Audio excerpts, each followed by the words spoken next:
Hey guys, Lori here on Vancouver Island, and just look at all these skins that I have. I've been saving skins for a while now, and I have got a ton of them. So today, I'm going to show you what I do with them. And there's some of the necklaces that I've already made. That's one of my favorites. There's some really pretty ones there. And there's a few more. Anyway, yeah, so I also have been making bookmarks with them. So there's a bookmark. Da, da, da, da. There's another one.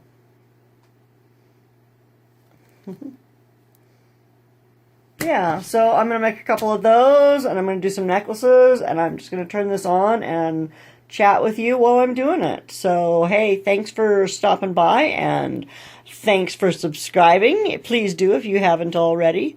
I do appreciate all of you, and I'm so glad that you've stopped in. I'll try to, like, maybe center that. It's off kilter. It's driving me crazy. Anyway, let's get started. So, I gotta tell you, making these bookmarks is the easiest thing ever, right? So, apparently there are some things that you can buy that are like sleeves for making bookmarks out of different things. I don't have any of those. What I do have is some packing tape, and it's almost 2 inches thick, which is a good size for a bookmark. And all I do is pick a spot. I'm just going to start over here by the edge, and I just lay my tape down, and I flatten it out. And then I cut it off here, making sure I keep this because then I give it a little twist over so it doesn't stick to itself, because this is cheap packing tape. Anyway, then I just flatten it down as best I can. And now you could, ooh, this one's tearing. This is a really thin skin. That's hilarious. I don't know if you can see, look how thin that is. Let me grab a nice big fat one. Show you the difference. I know I've got one over here. Look at how thick that is compared to, right? So I used to not stretch them, my skins. I would just leave them in puddles and they would form how they formed. But now, like with this one here, right, I had a huge puddle, and I knew that if I let it dry just all puddled up like that, it was going to be just bumpy and lumpy and have holes in it and cracks in it like this one does, right? So I stretched it just in my cookie sheet, and it worked like a charm. Anyway, since that's tearing, I'm just going to lay it down here. I take my little straight edge, my little ruler, and I'm just going to lay it right along the side of my tape. Line it up. I've got my little cutter here. And I'm just going to cut along. There we go. Da, da, da, da. So, well, let's go down the other side. Same thing. Line this up with the edge of my tape.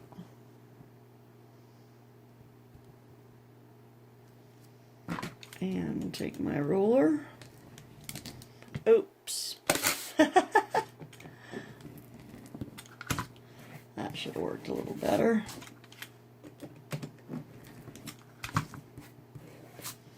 Okay, and now I just need to take the ends off, right? So, again, with this, I actually line it up on this mat, and I can see I've got a tear here, so I'm going to go down below that, and I'll line it up with a line on my mat so I know it's straight, and off we go. That can go in the bucket. And there you have it. Well, not quite. I do more to it still, but look at how cool that looks.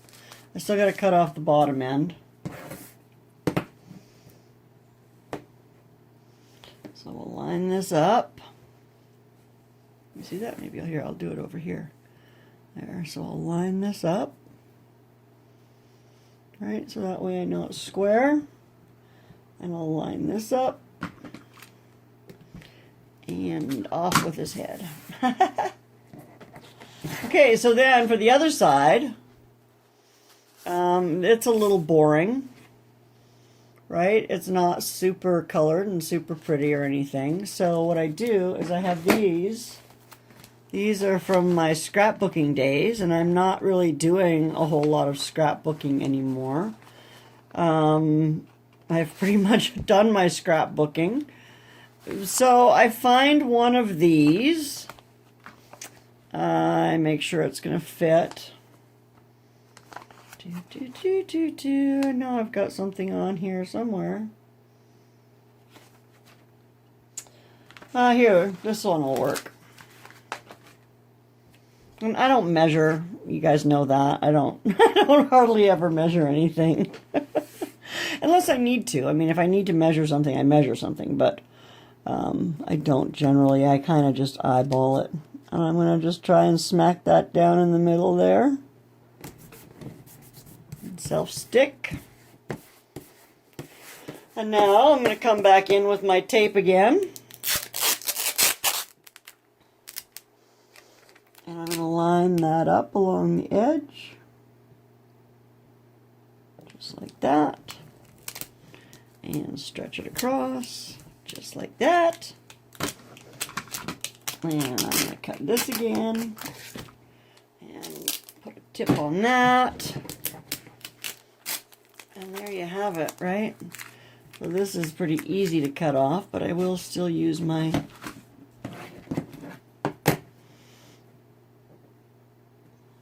get it straight. Cut that extra tape off. And like I said, you could do this with a pair of scissors too, right? Like you can trim that off with scissors if you want to. Right, there you have it. I just poke a little hole in it. I have my little hole punch here. I want the hole punch to be here. I know that's upside down for you, but if you were looking at it this way, right? The hole punch here. Oops. Do it that way so I can see where I'm punching it. Try to get it somewhat in the middle, not too far down. Well, there we go. And then I will take a ribbon of some sort and I'll tie it in there. And that's all there is to it. Beautiful bookmark. And I'll probably, I don't know, I'm hoping to either I'll give them away, maybe I'll give them to one of the programs at the LRCA that has to do with reading for little kids. They have some little kid reading programs there. Or, you know, if I do some markets this summer, if there are markets this summer, I will sell them for, you know, I don't know, $1 a piece, $1 or $2, you know. It's one way to use up your scraps anyway. So, yeah, I'm going to make a few more of these and then I'll be back and we'll talk a little bit about making some jewelry. You'll see how easy that is too. Okay, so, check it out. Bunch of little bookmarks here. 12 or 13, I think. 13. Unlucky 13. Maybe I'll sell them. I don't know. They were fun to make. And as you know, we're all kind of confined to the house. And while it isn't... Much more what I Oops. Hope, as you can... I'm watching Fiona. While it isn't unusual for me to be at home all the time, I am also on vacation this week. So... I have a little extra time on my hands. I work at home, so one of my clients has kind of had to put me on hold, which is about half of my income gone, so that's a little worrisome. Yeah, but I still have another client who will continue operating even through this, and so they won't have a shutdown. But yeah, so that's where I'm at. Anyway, So I made the bookmarks, and now I've still got, like, look at this. Look at this. Look at that pile of skins I've got there. It's just, it's crazy. Anyway, and they're all different sizes and thicknesses, and so what I'm going to do is, I mean, the process is the same whether you're making earrings or necklaces or magnets. Basically, you take a piece of your skin and you put it down and you grab a cabochon, that's these little glass things, and you set it on there. Sorry, these gloves are still baggy on me. And then you kind of move it around until you see something that really strikes your fancy. I'm loving that right in there. Right in there. So then once you have the perfect spot, I just leave my cabochon there so I don't lose its place. I'm using the diamond glaze. And that's just because when I was first researching how to do it, that's what people recommended. And 2 fluid ounces has gone a long ways. Like it made, I showed you all these necklaces, right? It made all of those necklaces and made 25 magnets. And then I have this other whole bag here of pendants and stuff that are all ready to go. I just haven't strung them yet onto chains. So it's gone a long way, and it's probably not even halfway gone yet. So a little goes a long way. Now I have taken all of these cabochons and I've cleaned them with alcohol and actually an old sheet that I have. So what I do, and I know people do things differently, and that's absolutely fine. This is what I do. I use this diamond stuff, and I've got some other stuff waiting in the wings, but I didn't realize how long this was going to last. So then I pick this up, and I put my finger kind of right in the middle there where I want it. And I take my diamond glaze, and I put a little drop down about the size of half a pea. And I take my cabochon and I set it right on top of there, and it's pretty fluid for a couple of minutes. And I push it down and I wipe around the edges with something. And I let it sit for a few minutes. And then I'll just leave it sitting, and I'll look at that piece and see if I maybe want to do another one on that piece, because this is kind of cool, right? And you're not limited. I usually will only do 2 or 3 pieces, 2 or 3 on a piece at a time anyway, because otherwise it gets kind of awkward when you start cutting them up. Oh, I do kind of like this.